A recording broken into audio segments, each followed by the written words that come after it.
Nandito tayo sa Yongin. Yan, mag-unload. Ito yung truck natin. Yan, si paring Jeff. Si Boss, si Kwadjang. Yan yung dalawang container. Yan, si paring Ray. Yan, malapit na yung matapos. At ito, yung mga remaining natin boxes. So yan, nasa ang mapuno. Sobra na yan actually yun doon, hindi na yan magagalaw.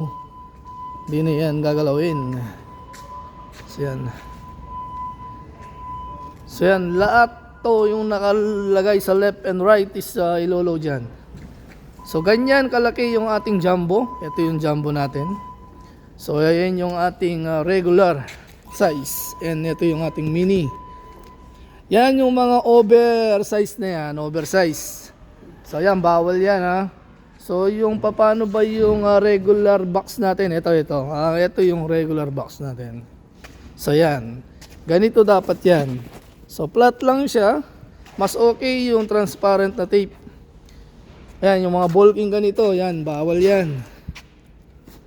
Yan, yung mga nandyan, yan, okay pa yan. Yung mga boxes na yan, like mga ganito, okay lang yan.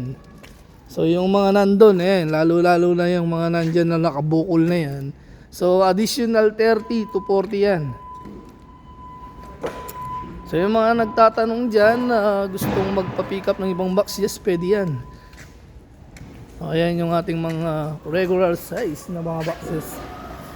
So ayan, at dito muna tayo magtatapos.